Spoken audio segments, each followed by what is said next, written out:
So I recently had the chance to go hands-on to the near-final version of Donkey Kong Country Tropical Freeze for an epic 4-hour play session. And in that time I was able to play through the vast majority of the game's first 4 worlds, and learn quite a bit of new details about the game. Now, as you may already know, one of the biggest changes in Tropical Freeze is the introduction of multiple partner characters. In addition to Diddy, you can now have DK team up with Dixie and Cranky Kong too, and each one has slightly different abilities that really does change how the game feels. Diddy, of course, still allows you to hover briefly thanks to his jetpack, while Dixie allows you to actually gain some altitude mid-jump. And then there's Cranky, who allows you to use his cane as a pogo stick to cross over hazardous terrain like spikes and thorny plants. But as I learned in my playtime, their differences even extend underwater. While Diddy can use his jetpack for a quick burst of speed, Dixie actually uses her ponytail as a propeller that allows you to move faster while being easily controllable.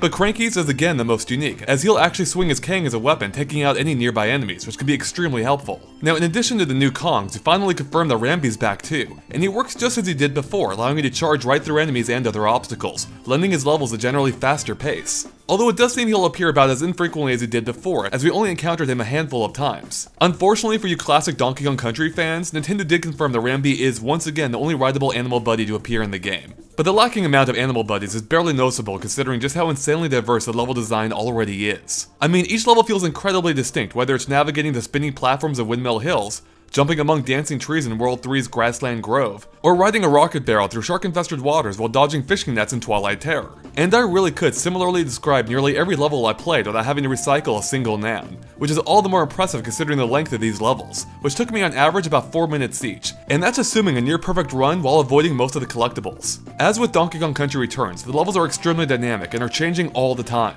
Take World 4's Irate 8 for example, where a giant octopus chases you from the background, attempting to cut you off with various tentacle attacks. And it's not long before he'll attempt to take you out with a poisonous ink attack, forcing you to keep on the move. Then there's Sawmill Thrill, which begins as a fairly typical minecart level, before leading you through a sawmill where you'll encounter live blades that'll carve the path out of wood in front of your very eyes. And just when you think you're in the clear, you'll find yourself riding a boat through an equally hazardous outside section. And this is all before one final sawmill sequence where you'll find yourself being chased by a giant saw blade. Oh, and how could I forget Frantic Field, which takes place in the stormy savannah, where you'll have to contend with many twisters that'll launch you every which way. Though it's not long before you'll find yourself inside a gigantic tornado, where the platforms are actually floating landmasses ripped right from the ground. In short, this game is intense, and it's tough too.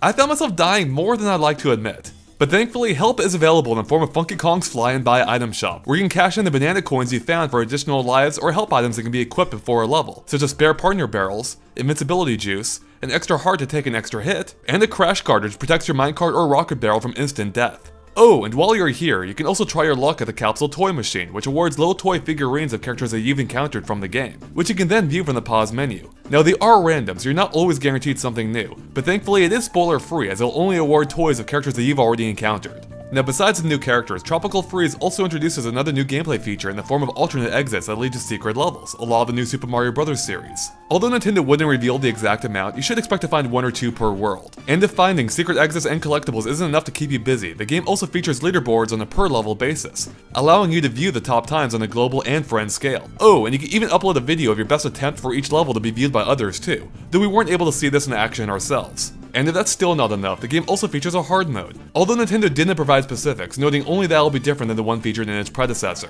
All in all, I had a blast playing Donkey Kong Country Tropical Freeze. The new partner characters are fun to use, and the level design, so far, seems to be even more creative than Donkey Kong's last outing. And how can I not mention the fantastic soundtrack, which actually gave me chills at one point. In short, Donkey Kong Country Tropical Freeze seems to be doing everything right, and I can't wait to play more. And thankfully, I won't have long to wait as the game launches in the US on February 21st. Thanks for watching, and make sure to stay tuned to GameXplain.com for much more Donkey Kong Country Tropical Freeze and other things gaming too.